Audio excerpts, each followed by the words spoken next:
cada vez más personas mayores presentan osteoporosis y daño articular. Así que en este video te hablaré acerca de 5 asesinos de huesos y articulaciones, que estas van a ser cuestiones que queremos evitar y que nos pueden llevar a diferentes daños y riesgos para la salud. El primero y más importante probablemente es el sedentarismo. Recordemos que el sedentarismo se define como la falta de actividad física, habitualmente por debajo de un umbral de 150 minutos, es decir, personas que pues prácticamente a lo mejor hacen 1 hora de ejercicio a la semana. Primero que nada, ¿por qué? La falta de ejercicio va a acelerar la pérdida de la masa ósea.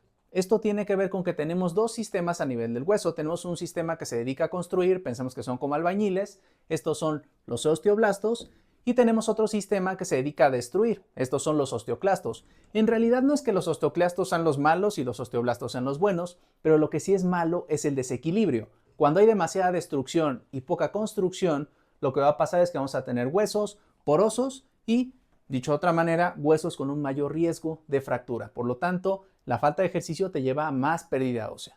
Otra cuestión, ya hablando específicamente de las articulaciones, es que hay una reducción de la lubricación. Recordemos que la articulación funciona como si fuera una especie de palanca o polea, pero que va a requerir una lubricación y que justamente una persona que no tiene la lubricación se va a dar cuenta porque ciertos movimientos le van a costar más, va a tener que calentar antes de hacerlos o directamente le van a provocar dolor.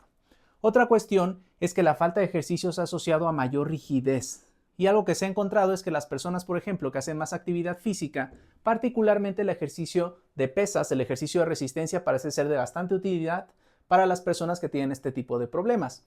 Se ha encontrado en diversos estudios que aquellas personas que hacen ejercicio de manera regular van a tener mayores score Z. El score Z simplemente es una forma que tenemos de medir la densidad ósea. Las personas con mayor score van a tener un hueso más denso y por lo tanto un menor riesgo de fractura. Y recordemos que las fracturas son una de las principales causas de fallecimiento en personas mayores. Por lo tanto, la recomendación general, por lo menos hacer 150 minutos o más de ejercicio a la semana y de preferencia sí intercalar ejercicio de resistencia, que es muy importante, pero no olvidar el ejercicio cardiovascular. Número 2. Consumo excesivo de ultraprocesados y azúcar. Primero que nada, siempre que pensemos en azúcares en exceso, tenemos que pensar en inflamación crónica de bajo grado, que nos puede llevar a resistencia a la insulina. Y alguien diría, ¿y la resistencia a la insulina qué tiene que ver con estos factores? Bueno, interesantemente se ha visto que las personas que tienen más resistencia a la insulina tienen mayor incidencia de osteoporosis, de fracturas, pero también de daño articular, particularmente daño articular de las rodillas, la famosa osteoartrosis o gonartrosis. En este sentido, la inflamación se ha visto que puede nuevamente acelerar la pérdida de masa ósea por este mecanismo que ya comentamos, pero también una mayor destrucción ósea y un deterioro de los cartílagos.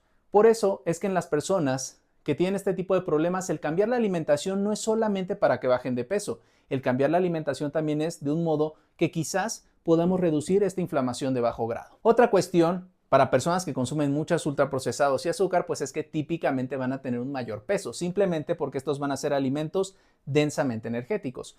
Y el peso, como sabemos, es un efecto mecánico. No es lo mismo una persona que pesa 100 kilos, el efecto mecánico, el peso directamente que recae sobre la rodilla, sobre el tobillo, que en una persona de 70 kilos. Por lo tanto, el cuidado del peso pues también va a ser algo muy importante. Y un alimento en particular que nos tenemos que cuidar va a ser el refresco o la soda. ¿Por qué? Porque además de azúcar, que ya comentamos que se asocia a inflamación, a diferentes daños, va a contener una cuestión que se llama ácido fosfórico.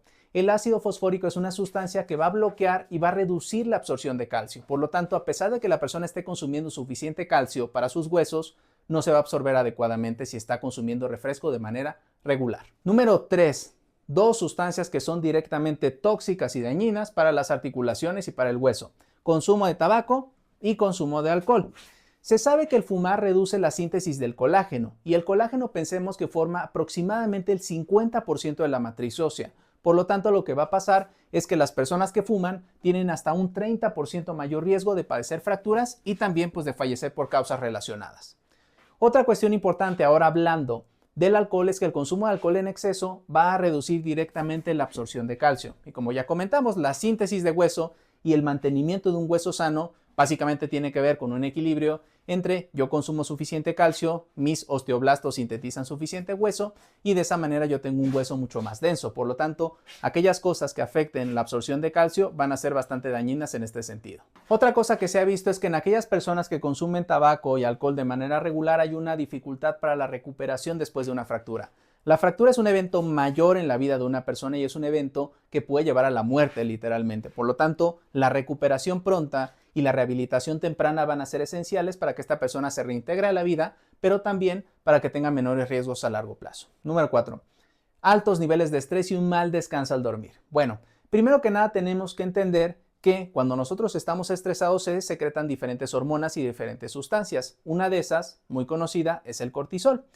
Y lo que hemos encontrado es que el exceso de cortisol, por una parte, va a acelerar la pérdida ósea y por otra parte va a acelerar y va a aumentar la inflamación. Y la inflamación crónica de bajo grado le hace daño a muchos órganos y evidentemente ni el hueso ni las articulaciones se salvan. Por lo tanto, ese es un mecanismo que se correlaciona directamente con la falta de sueño. Personas que no duermen bien son personas que habitualmente van a tener mayores niveles de cortisol circulante. Otra cosa en cuestión del sueño es que las personas que duermen menos de 6 horas, se sabe en estudios poblacionales que tienen más riesgo de presentar osteoporosis y de presentar fracturas. Eso por una parte. Pero ¿por qué es importante el sueño? Porque durante el sueño se va a dar diferentes tipos de mecanismos reparadores a nivel del hueso y bueno, a nivel del cerebro, de muchos órganos.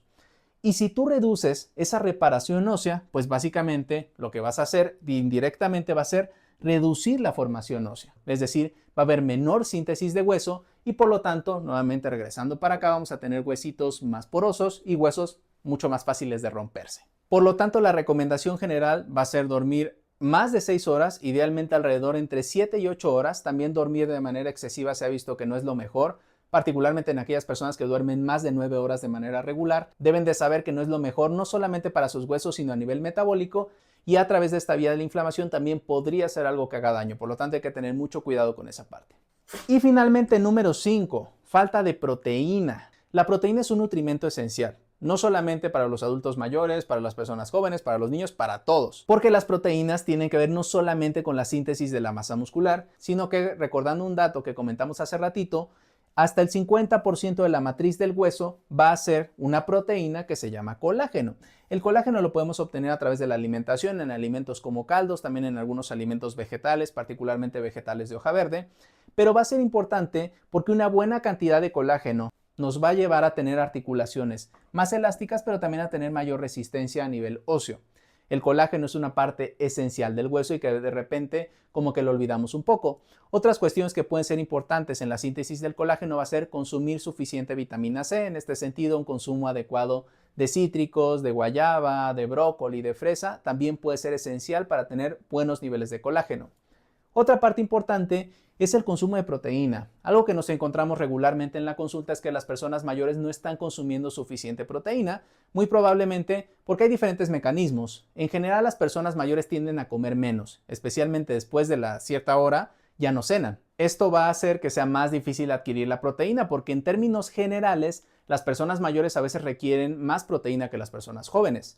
La recomendación general poblacional es más o menos entre 0.8 a 1.2 de proteína. Sin embargo, en los adultos mayores, típicamente se va a recomendar al menos 1 gramo de proteína por kilo y a veces subirnos hasta 1.5 gramos. Es decir, una persona de 70 kilos debería estar consumiendo entre 70 y 105 gramos de proteína al día. Que ojo, 100 gramos de pollo no tienen 100 gramos de proteína, por lo tanto, esa es una parte que también tenemos que considerar. Algunas formas de meter más proteína en la dieta pueden ser estas leches altas en proteína, que básicamente son leches de proteína de suero de leche y que van a contener vitamina D, calcio y proteína, que justamente esa es la combinación mágica para el hueso, esa es la combinación que nos va a llevar a un hueso saludable. Un adecuado consumo de vitamina D, esto puede ser a través de alimentos fortificados y a través evidentemente de suplementos. Un adecuado consumo de calcio, que tenemos diferentes fuentes, tenemos fuentes vegetales, tenemos la fuente animal que todos conocen que son los lácteos y también la proteína. Si a todo eso nosotros le sumamos el ejercicio, eso nos va a llevar a tener articulaciones saludables, a tener huesos saludables y a tener un menor riesgo de fallecer por una fractura. Así que en resumen, tenemos diferentes situaciones que pueden llevar a que tus huesos sufran, a que tus articulaciones sufran y a que tú tengas una fractura o a que eventualmente puedas tener disminución de la movilidad de tus articulaciones. tenemos que decirle no al sedentarismo, hacer actividad física de manera regular. No todos tienen que hacer el mismo ejercicio, pero todos pueden hacer algún tipo de ejercicio. Si no lo sabes, acércate con tu rehabilitador o con tu fisioterapeuta para que te dé una buena rutina. Número 2. Reducir el consumo de ultraprocesados y azúcar. Esta es una recomendación que yo le hago a cualquier persona, absolutamente cualquier persona, joven, mayor de edad, niño, bebé. No deberían de estar consumiendo ultraprocesados y azúcar. Tienen muchos efectos negativos y nutricionalmente no nos aportan absolutamente nada. Número 3. Evitar el alcohol y el tabaco. La cantidad más segura de alcohol y de tabaco es 0. Y si bien siempre pensamos que luego le hacen daño a los pulmones en el caso de fumar o que le hace daño al hígado en el caso de tomar, pues últimamente nos hemos estado dando cuenta lamentablemente de que generan daños en muchos otros órganos. Y uno de estos son las articulaciones y los huesos. Número 4. Controla tus niveles de estrés, evita dormir menos de 6 horas porque justamente durante el sueño se dan diferentes mecanismos de reparación. Y finalmente, consume suficiente proteína. Aquí es muy importante asesorarte de tu nutriólogo para que te haga un cálculo para saber cuánta proteína realmente necesitas y también para recomendarte qué tipo de alimentos comer y que se puedan ajustar mejor a tu estilo de vida. Así que si llegaste hasta acá yo te agradezco muchísimo, te invito a darle like al video, dejarme un comentario o compartirlo con alguien que creas que le puede ser de utilidad esta información. Yo soy el Dr. Mijail Tapia y te agradezco por haber visto este video, así que no lo olvides, difunde el mensaje.